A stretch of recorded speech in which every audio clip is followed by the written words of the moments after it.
the church, whether this was you were looking for something online and read the comment section, or perhaps you had shared something on social media and there was a response, or you were at school or at work and someone didn't know you were a member of the church and was saying something, or maybe someone even knew and approached you about it.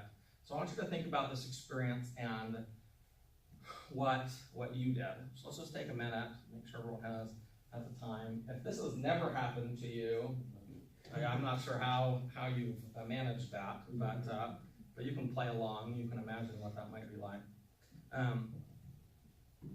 So let's jump into it. How would we address an experience like that? Yeah. One of the experiences I had was in college. Sure. I had a professor who was a preacher. Okay. And I was very open with my religion, and I went after school tutoring for engineering, so nothing to do with religion. But he began to talk about music. He was like, "You're a good student, I admire you, but Mormonism is corrupt and you're in a cult, and you can't be saved unless you accept Jesus Christ." Okay. And he went off, and he was just like, "You're more Muslim than Christian." And he was like, "Are you wearing your magic underwear?" And it's like, it just just went off, and it really like upset me, and like to the point where Sure. it kind of like it really messed with me because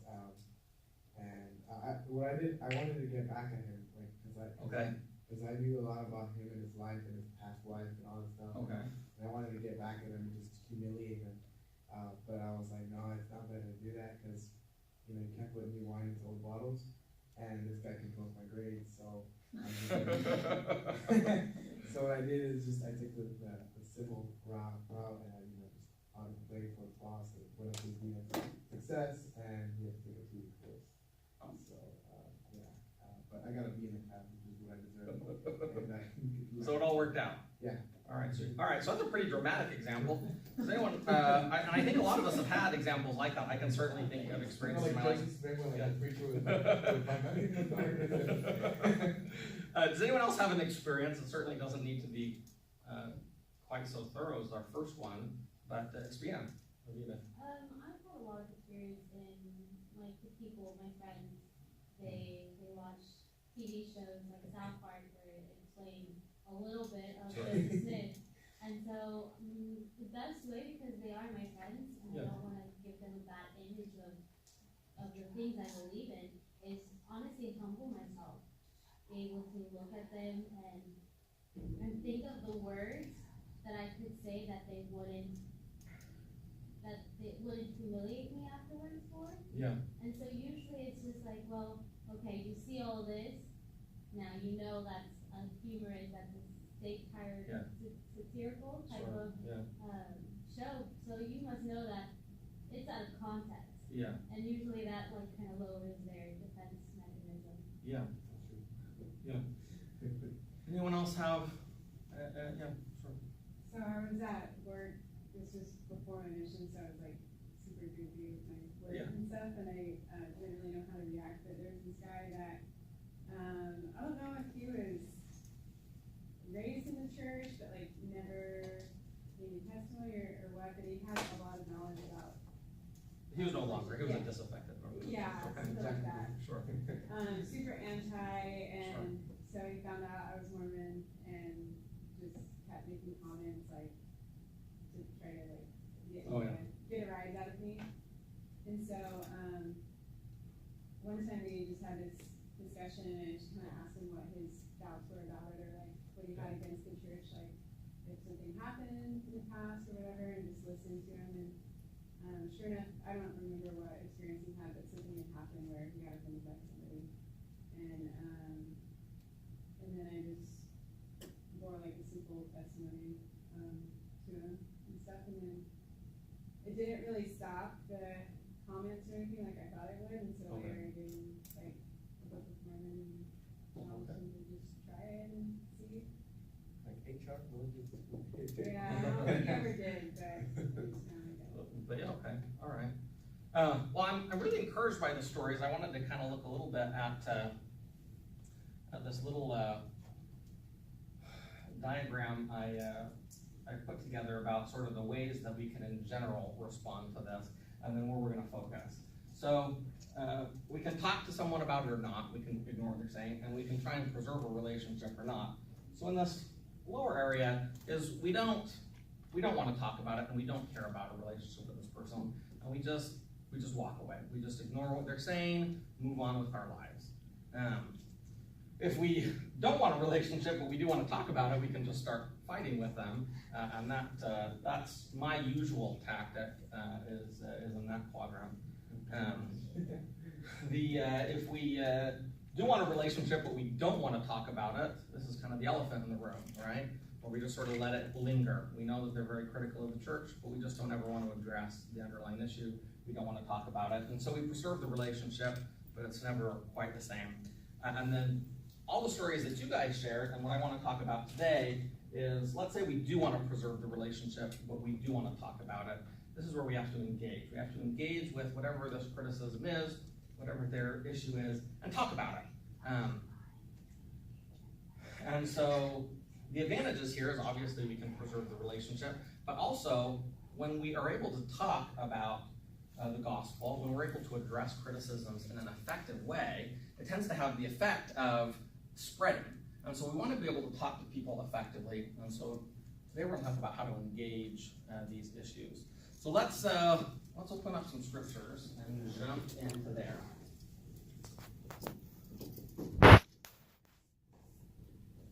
We are going to, when you guys are jumping to there, we're going to get into a few groups here. So let's have these first two tables. You guys will kind of group up in just a minute.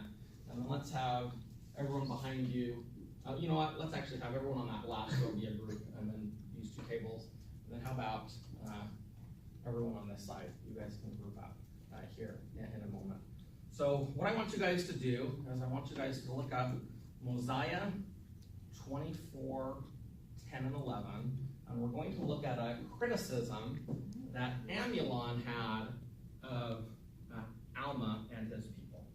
So Alma and his people had escaped Kinoa. They'd gone into the wilderness. They went to the Lamanites. The Lamanites allowed them to settle there, but that was a very short-lived peace. And Amulon is the person that is confronting Alma and his people in the wilderness. So why don't you guys read that?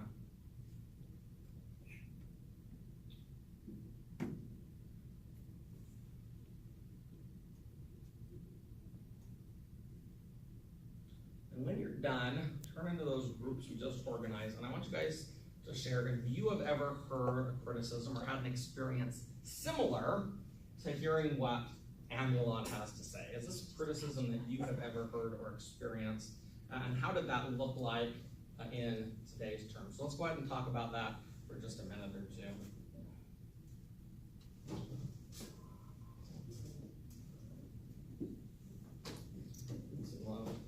This group here, and you guys here, and if you guys want to chat.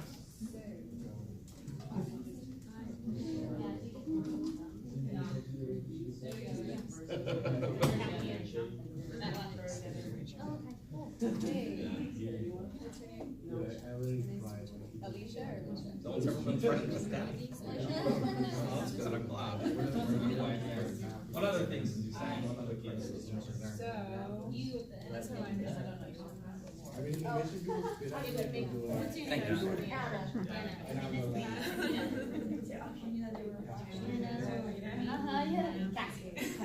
It would be like okay, so,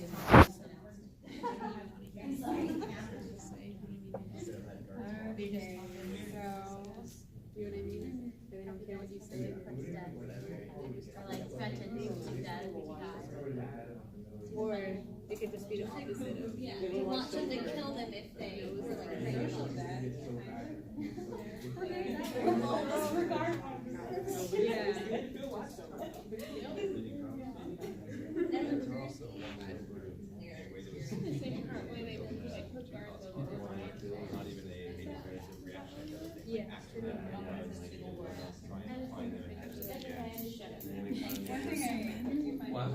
Can I zoom in? You can zoom in, zoom in. Okay, because I'm like, I can't see the stuff on the board. Oh, there we go. Okay, zoom in. Okay.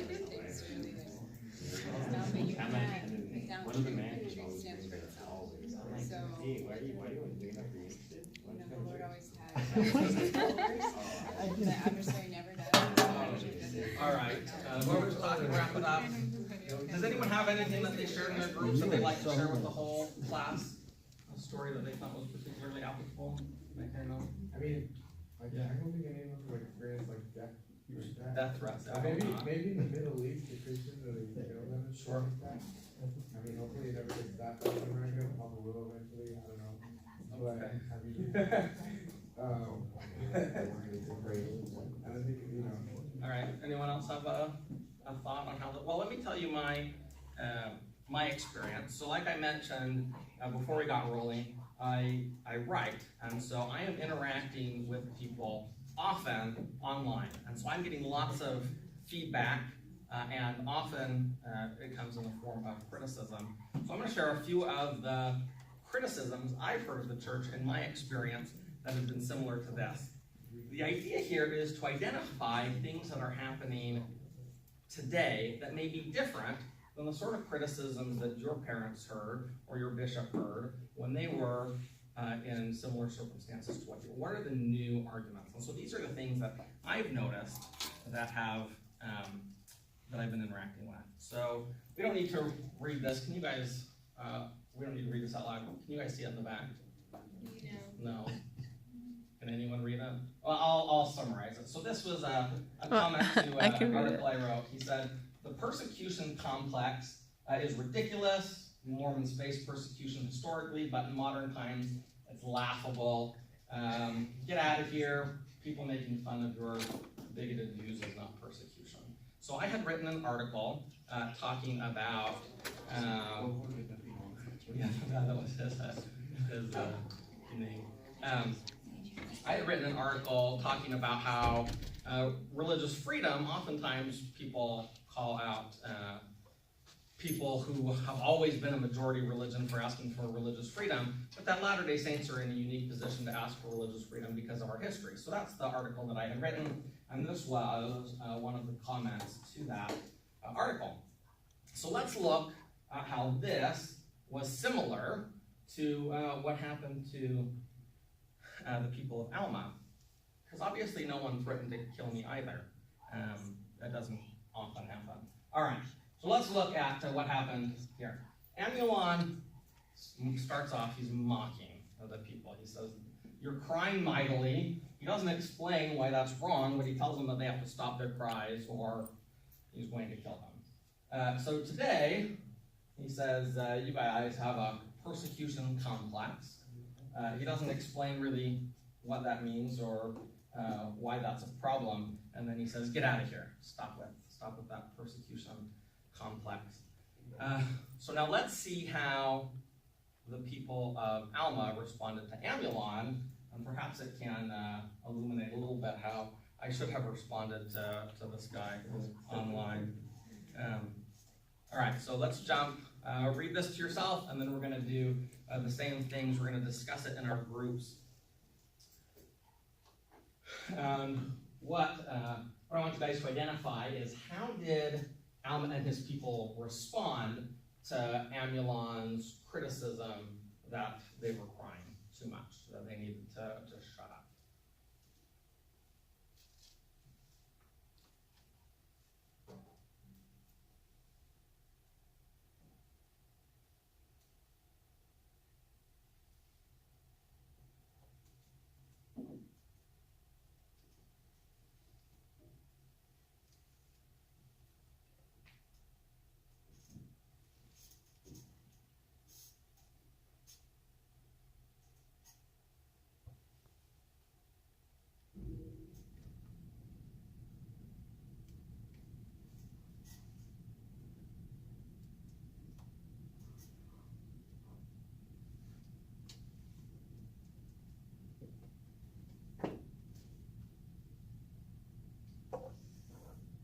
Start to having the first few people finish reading that. Once you wrap that up, go back with your groups.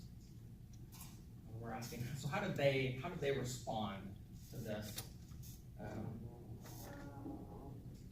approach? Sorry, it's confusing. I'm Brother Facer today. It's okay. So come in and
I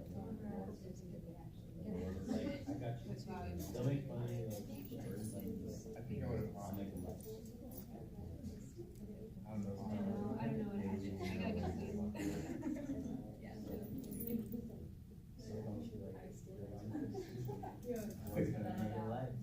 You're making my life easier. They tell you like, don't break your patience. You get it. Yeah, but these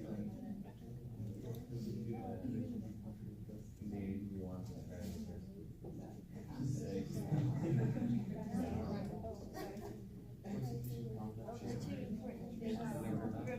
I've heard of like These tend to be whatever is the new sort of the new things. Sure. Yeah, you always feel like you're a victim. More so that they understood it, there was no reason in the first place, but they changed their beliefs, they just expressed their birthday, and so maintained it.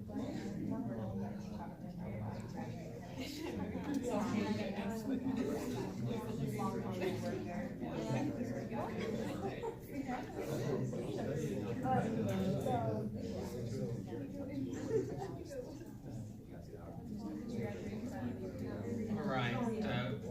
Whoever's sharing right now in your group, finish up what you're saying. We'll come back together here in just a second or two.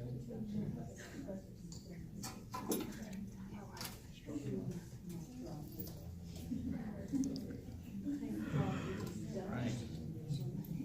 So who wants to kind of summarize this for the group? How did the people of Alma respond to Amulon's criticism? What did they do? They waited on the Lord, okay. Your thoughts? Yeah. They did. That's right. They just kept going. They had a lot of success, actually. And I didn't have any reason to cry anymore there after a little bit. Yeah, Sarah? I find that the experience actually built their faith.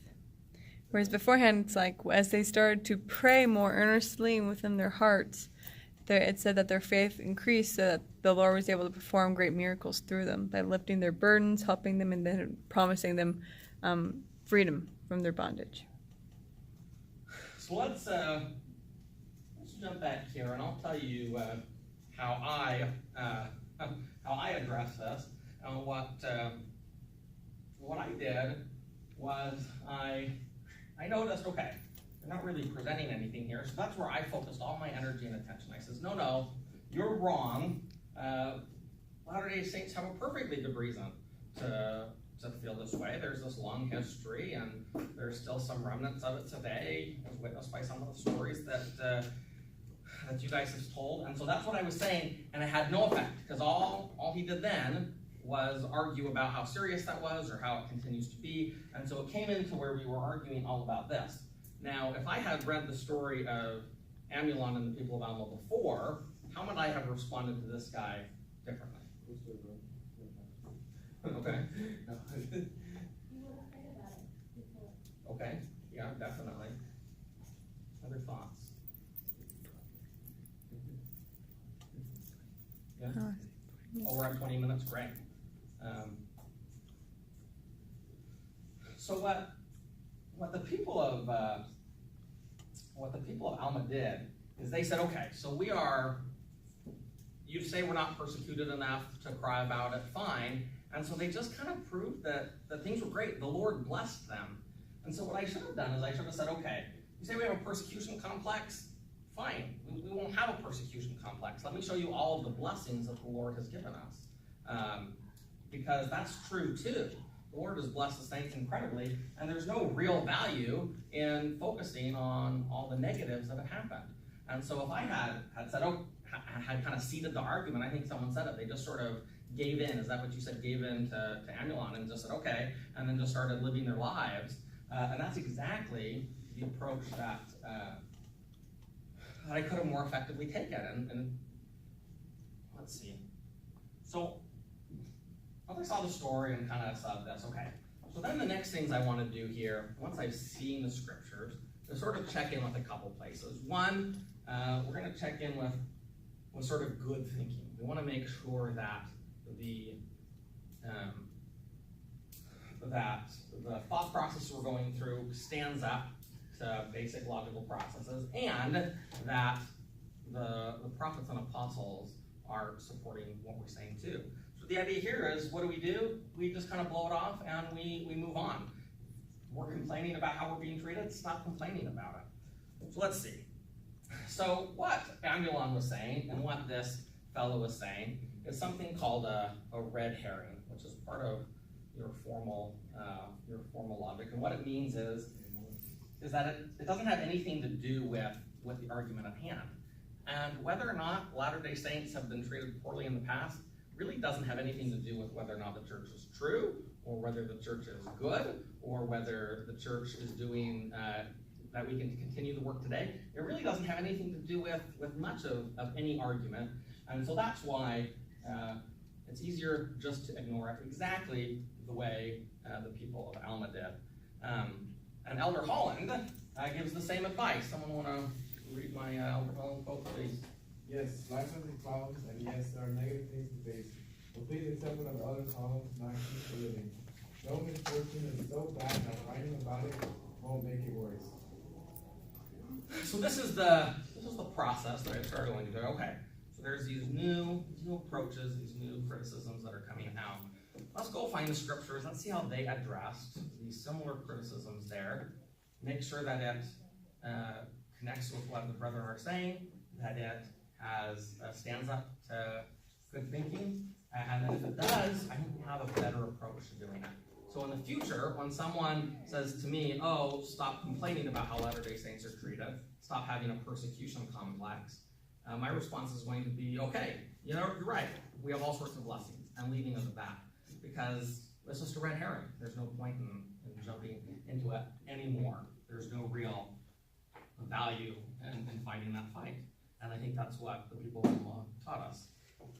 Any questions on this process or this example? We're going to jump to the next one, and we're going to do a couple more of these where we look at a new criticism, an emerging criticism of the church, and how we can address it using the scriptures. Great. All right, let's jump forward. All right, let's get our scriptures out. We're going to read 1 Nephi 17:22. So this is an example, or this is Laman and Lemuel. Nephi is starting to build the boat, and of course, they just thought this was a fantastic idea, so they're telling Nephi exactly what they think of it. So we want to identify what exactly is the criticism that Laman and Lemuel have, and then I want you guys to turn your groups. And have you ever heard, what's a criticism that you're hearing today that might be similar or analogous to what Laman and Lemuel are proposing or are criticizing, I guess in this case, that they're actually criticizing Lehi for? What is a criticism that we hear about the church today that's similar to what Laman and Lemuel are criticizing Lehi for? So once you finish that verse, turn back to those groups, and we'll chat about that for just a minute or two.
No, I did, but it wasn't like, I posted it like, it was a woman.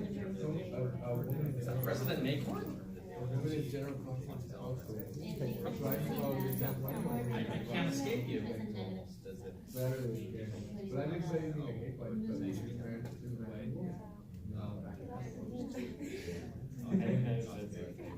Yeah, but I did.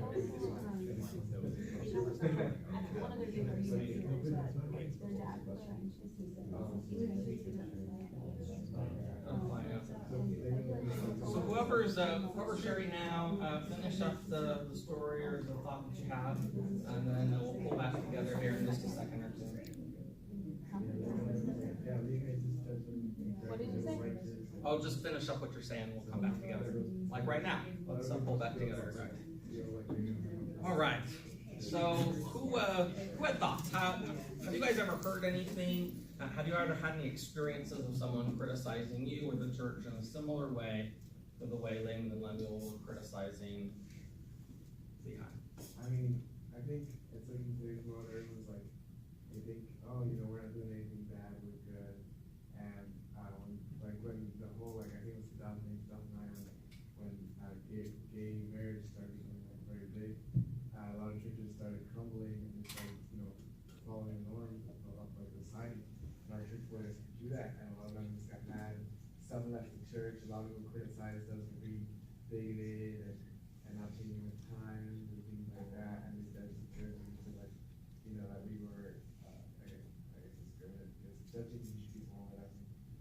So how is that similar to what Layman and Lemuel here are saying?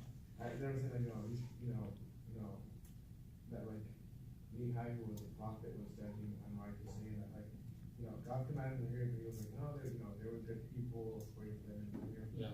and that, you know, there's unrighteously. But the thing is, you will think whenever it's God's commandments, like whenever we assert them or we state them, that, and if they're not complying with them, like they think we're judging them, so no, we're just, you know, that's what God had said, like, it's, you know. Who has other thoughts on how this applies? Anything? All right, let's jump over to, oh yeah, please. Well, one thing I noticed is recently with Elder Johnson just kind of making a general statement about the naming of the church. A lot of the response was just kind of mocking, like, oh, well, your president is changing the name of your church, and see, why do you believe him? And you're just going to follow him just because he decides to change the name, and now it's going to be called this. Even though President Nelson only stated, just in reaffirmation more for the members, that it is the Church of Jesus Christ of Latter-day Saints. Yeah. There was never a change to it. There was never, like, nothing was ever modified in any way. Yeah. It's always been that way. But it was kind of made to seem as if just as the president of the church, as President Nelson at the time, just determined his own gospel, his own commandments, his own teaching, and we just kind of followed him, as opposed to it being us following God, and just reifying and going along with God's commandments. Yeah. I mean, I think it just kind of skewed our focus of being upon us as followers of Jesus Christ as opposed to a follower of President Nelson. When we know that President Nelson is the prophet that speaks for God, but we don't ever follow President Nelson. We just use him because he is God's mouthpiece. We still follow Christ at the end of the day. Yeah. So let me, I'd written an article. There had been some important cultural commentators, I forget the exact circumstances, but they were talking essentially about how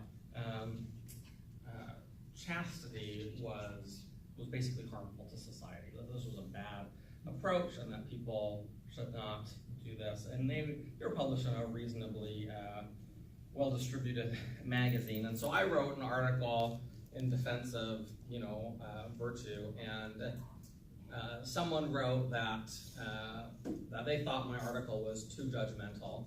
And someone responded to them that everyone's always saying Mormons are judgmental, and they're not.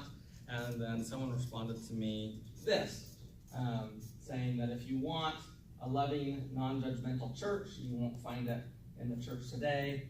The church is no longer growing. It's losing members. It's a matter of feeling judged. So this was the response, saying that the church is too judgmental and it's hurting the church. So let's jump over here to here. Layman said that Lehi, he had judged the people back in Jerusalem, said they weren't keeping the commandments. Today, this fellow said that you won't find a non-judgmental church here, that we're too judgmental. Layman says the reason he was judging them unfairly is because they had kept the statutes. Here, this person never really explained what they meant, but I didn't notice that at first. We'll get back to that in a second. And then Layman said, because he judged that they were led away into the wilderness, that this bad thing had happened because Lehi had been too judgmental. They were now stuck in the wilderness. Our person had said, because the church is too judgmental, they're no longer growing. That's not true, but that's not the point of what we're talking about today. So they had the same argument. Either too judgmental, a bad thing is happening. So let's look at how Nephi responded defending his father, and then I'll talk a little bit about how I tried to do it. So let's go to, this is a little bit of a longer one, so we'll take, make sure you read this first, but these ones I'm more interested in you guys identifying what Nephi is doing to respond to his brothers, rather than understanding exactly what he's saying. How is he approaching the response? Why is he saying this stuff to them after they've just said that their father was too judgmental?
You've skimmed 23 to 31 and read 35.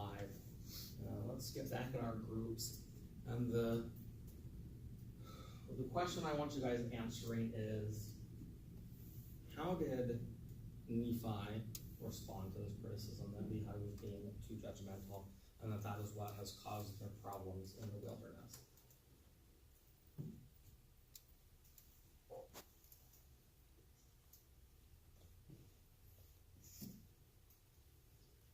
What was his approach?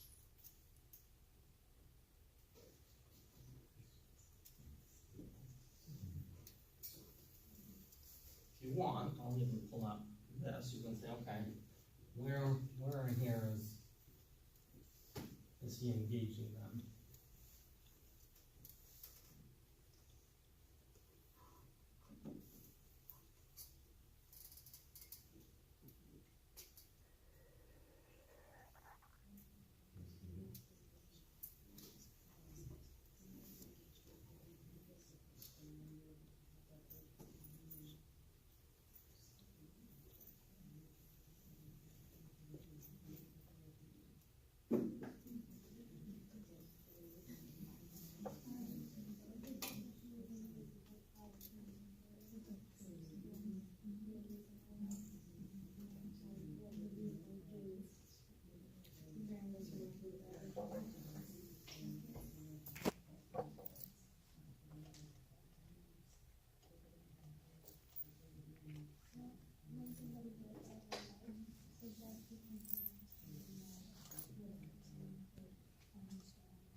wrap up whatever thoughts we were having and come back together.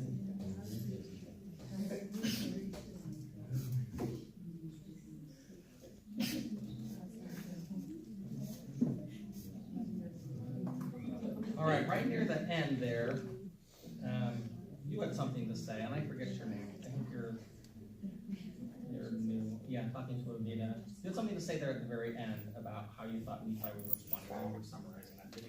Will you tell that to everyone?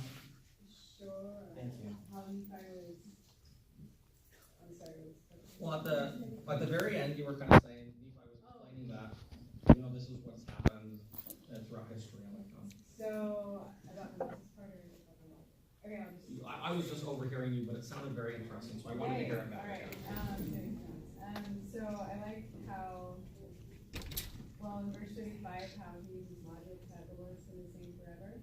He's not going to change for their dispensation, because if you're righteous, then you get blessings, and if you're not righteous, then usually things don't work out for you. And so it's always been that way, and that's what it was in their circumstances. But also that Moses, when using the example of Moses, and this is more of what Avia said, but how that was an example that they could really latch onto, because Moses was such a great prophet of their time. And so they really understood that story and really looked to him as like a shining example and stuff. And so it was something that they could understand easily. Yeah, fantastic. Who else had thoughts on this? How Nephi responded to it, and what things he may have done effectively that we can learn from his example? So let me tell you. Oh yes. Well, one thing I found is that he basically said that the fault of the ancient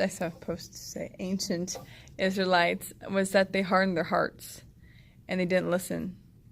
And that's what Lehi had said of the people as well, saying that they had hardened their hearts. They weren't listening. They tried to kill him. Yep. And so they were rejecting the prophets. And then the Lord said, if you reject my prophets, then you'll be destroyed. So he was saying, if they rejected our Father who is a prophet, then we can naturally go to the conclusion that they will be destroyed. Yeah. And so he was kind of showing them, this is, you're saying that they're keeping the statutes, but they're not. Yeah. They're doing the same thing as what happened anciently. And so we can see, and thus we see, that when you reject the prophets, you're doomed to destruction. Yep. So I started by doing what I should have done in the previous time, but this time I said, no, this is wrong. You're right. Mormons can be judgmental sometimes, but not so much more than anyone else. You'll find that with everyone. And, you can find the right people in the church. So I was trying to sort of reject her premise of the comment. But what Nephi does here is he sort of concedes the premise in some ways. He says in verse 35, all people are alike, right? He says we shouldn't be judging on everything, but exactly what you guys said, he focused on the evidence. He said, you're saying they're keeping the statutes. They're not. They weren't keeping the statutes. And in fact, let me show you some evidence of what happens when you do what they do. You get destroyed. And so our Father pointing that out isn't judging them unrighteously. What he's doing is he's trying to save them. So what I should have done here is this person never even told me what they were concerned about people judging on. Because you're right, some things shouldn't be judged, but lots of things should be, because there's all sorts of evidence and history and examples of how following the commandments bless our lives. And so we shouldn't have any problem proclaiming that and saying, you know what, when people break those commandments, it's a problem. And when we try to back away from that, it's a problem. And so I should have dove into that more. Because usually when we see these kind of statements, all it is just judgmental, which sometimes that's good and sometimes that's bad. Nephi had some examples and he was able to dive into them. I didn't, and I should have gotten those examples first, so I kind of knew whether or not I could take either Nephi's path here, that's saying you're right, all are alike, or Nephi's path here and saying no, sometimes things are good and sometimes things are bad. All right, so let's jump into our logical fallacy here. What this gal was, I know this one looks real fancy. What this gal was arguing essentially is that there's no right way. We should all kind of find a middle ground. This is a classic logical fallacy. Just because something's in between what everyone believes doesn't make it more right. Yeah, it doesn't make it true. And so we can kind of say, okay, this underlying argument is not sound. And so we should find a way to refute that. And then we see from President Hinckley that he has the same idea. This is from a BYU devotional talk. Who wants to read our President Hinckley quote? Sarah's got it. Oh, please. Stand up for what is good and decent and right. Stand up for truth in a world of sophistry. Yeah. So he's saying exactly. He's saying we don't need to sort of concede this point. We can stand up. All right. What's the definition of sophistry? Just like Fancy arguments. Yeah. Which I thought that was a great quote for that, because that's exactly what we're talking about here. People who are trying to use arguments against the church, and often those are complicated arguments. We're trying to kind of simplify them here. That's exactly what he's saying. All right, so let's jump to our last scriptural example. So this, of course, I saved the best for the last. We've got Korihor here. And so this is Korihor. This is before he's gone to Alma. He's actually talking to Gedona first. So Gedona is one of the judges, I think. And this is what Korihor says to him. Let's read Alma 30, 24 to 27. And then once you finish those verses, I want you guys to circle back up in those groups. Seems like maybe I made this group over here too big, so if you guys want to split into two groups, that might be better for the first row here, and then the last five of you in the back. And then you guys are going to be saying, okay, what was Korihor's argument? What was his criticism? And how do we hear similar criticisms today?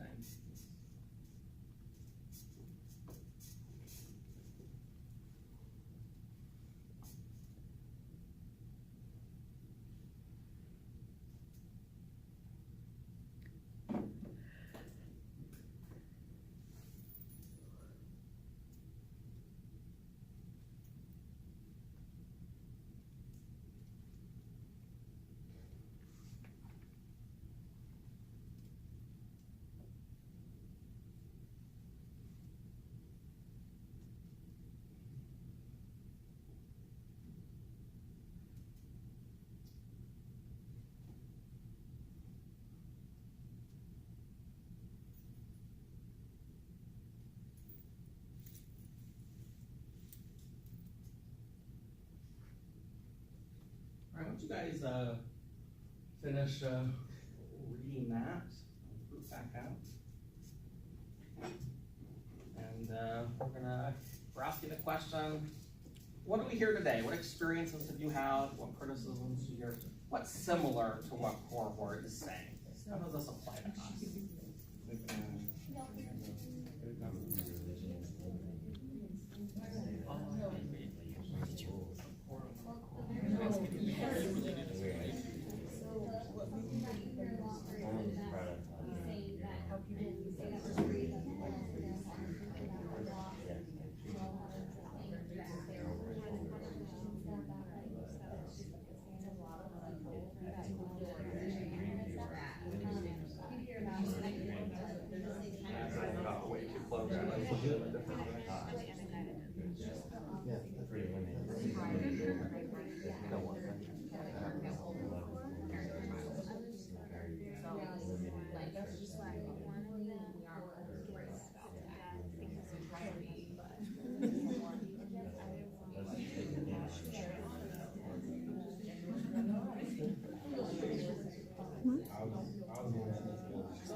All right, whoever's sharing their thought now, wrap that up.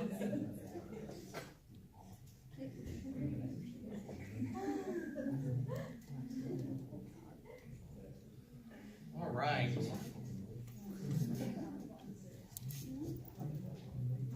So my brother, he had. Before I jump into my story, let's hear what examples did you guys have? How did the cohort criticism? How does that sound like criticisms that you hear today?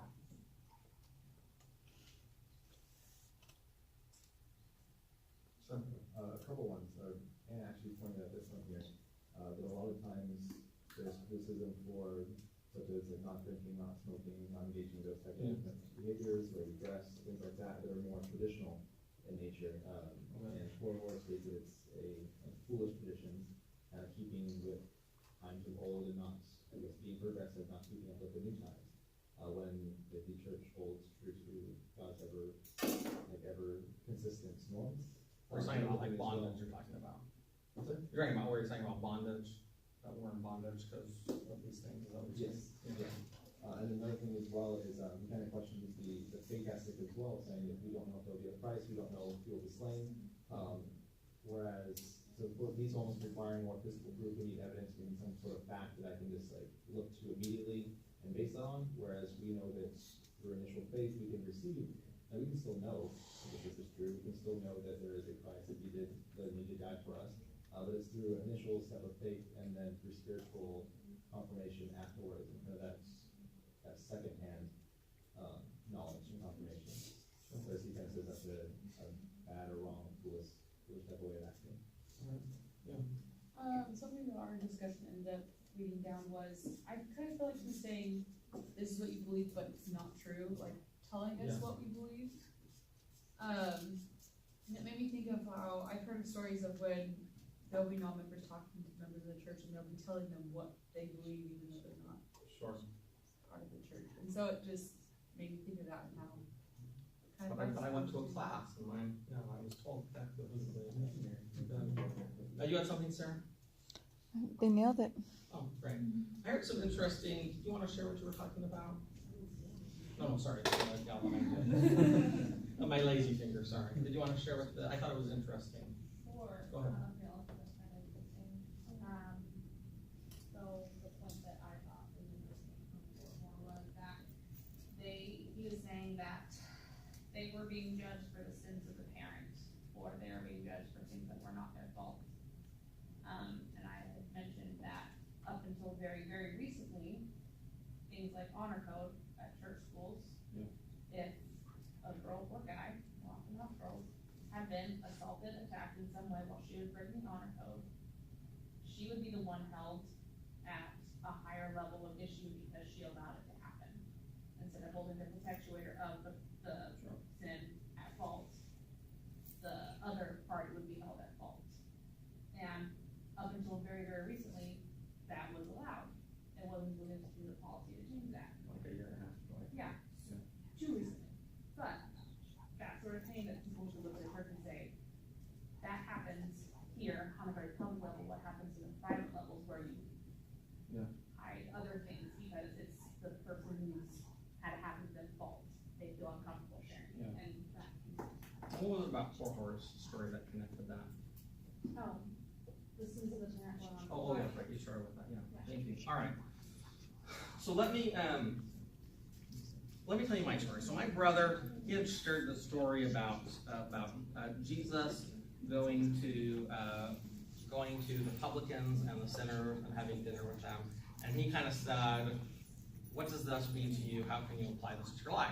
And so I took that and I had written a piece saying that I held anti-Mormons in very low regard. And this is, you can see I spent a lot of time kind of hearing what they say.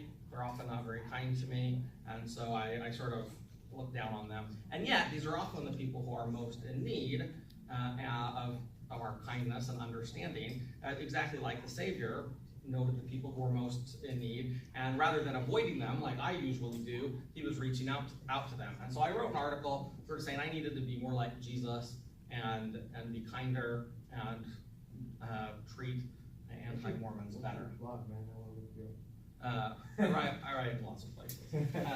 And so this was posted on Facebook, and someone responded.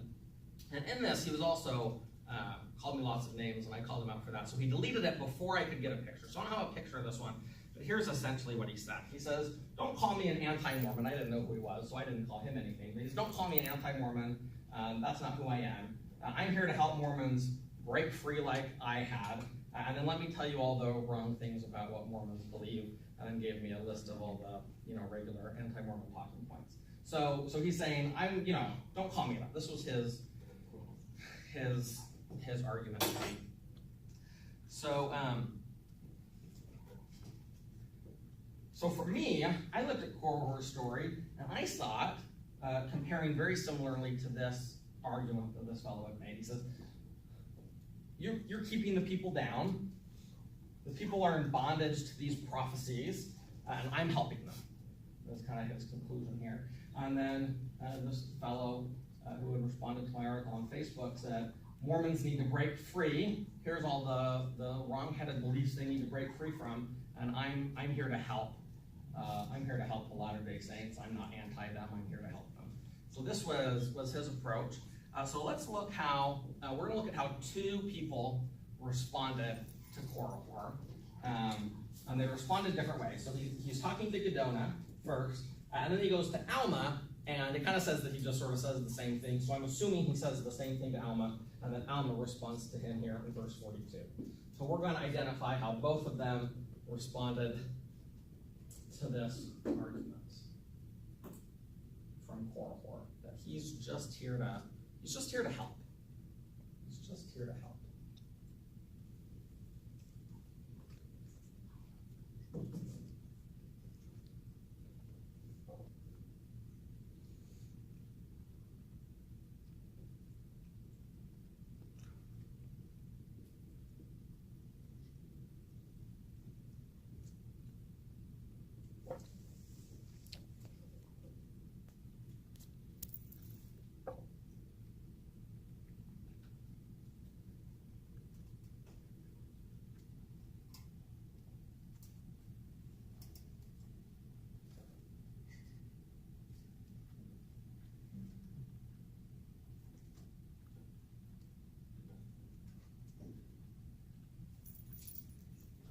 All right, once you've read verse 29, which is Gedona's response, and verse 42, which is Alma's response, why don't we get back in our groups for the last time, I guess. For the last time, let's get back in our groups, and we're going to talk about how both of them responded to Korihor's argument that he was just there to be a helper.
and then we'll come back together to share as a group.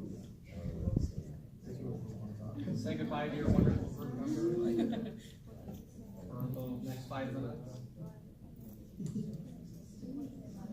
All right, let's pull it back together. All right, so what did Godona do? What was his response to Korhor's argument? Yeah, we don't have time for this. I'm going to go away. This goes back to that very first chart. He wasn't really engaging him at all. He was in that bottom corner of just walk away, which I think was probably worked for him. So kind of all these have value at times, but we want to get to engaging. So let's jump. What did Alma do? How did Alma respond? How did he engage with Korhor's argument? Sarah? He called him out.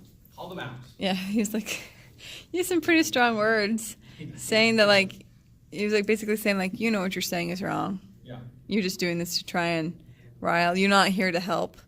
You're here to hinder, and you know what you're doing is wrong. Yeah. Anyone else have any other thoughts on how Alma responds to Korhor? Please. I shared that I like the way that he kind of labeled his testimony. Okay. For him to say, I know Yeah. that way. I know that you believe Yeah. these things.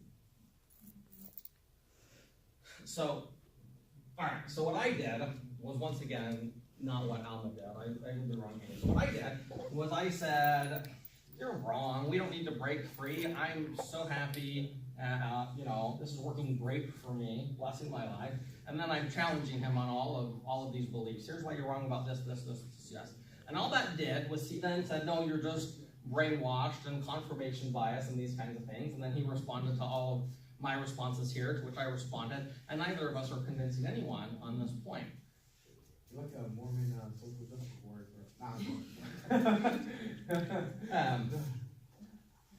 But what would I have done if I was responding the way Alma did? Yeah, I would have just jumped right to the conclusion. You're not here to help. It doesn't even pass the sniff test. You can't say, "Oh, I'm trying to break down everything Mormons believe. I'm just here to help Mormons." It doesn't make any sense. You should have just jumped right here. You know exactly that you're not here, and so I don't need to engage with these ideas because it's not going to go anywhere anyway.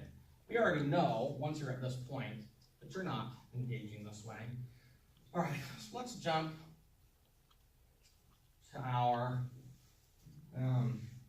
logical fallacy here to make sure that this scriptural analysis stands up to logic. This might be one that you guys have actually heard of before. Ad hominem as a logical fallacy. Anyone familiar with that? That's fine. Usually the way it's referred to is when in an argument you say, "Oh, you're so dumb, don't listen to him," or "That guy, he did this bad thing in his life, so his argument can't be good." But it can actually work the other way by saying, "You should listen to me because what I'm saying, because I am a good person, so my argument must have value." And so this is exactly what Korhor is trying to do. He was saying, "I'm not here to hurt you, I'm just here to help you. And so you should listen to but it's just a logical fallacy. There's nothing here." All right. And then I actually wanted to have a story that Elder Anderson told, but we're not going to have time to do the whole thing, so I'll just tell you the story. So he had a friend who was in the FBI. They went to do a drug raid. So they're in this drug raid.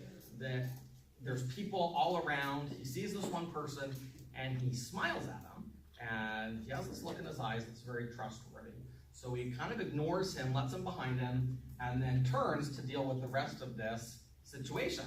And then this prompting comes into his mind. Beware of the evil behind his smiling eyes. So he turns around, and this guy has got his hand in his pocket, and he reaches for his hand, and he pulls out a gun, and he's able to disarm him. And later, when this guy was taken to trial, he bragged about the other police officers that he had killed, and he said that he would have killed his friend as well had he not turned around at that moment. So Elder Anderson is sharing the same story. It doesn't matter if we're saying, "Oh no, don't call us that, we're just here to help." It's a bad argument. And so let's take our last minute and say, okay, so now we've done this approach, we've gone through it, we've said, okay, what is this challenge, this criticism I've heard or I've experienced in my life, and let's go find it in the scriptures. How is this useful? What are ways that you can take this, either the ones that we went through today or other ones that you hear, so many different ones in your life, And how can you do it so that you're responding better than I seem to?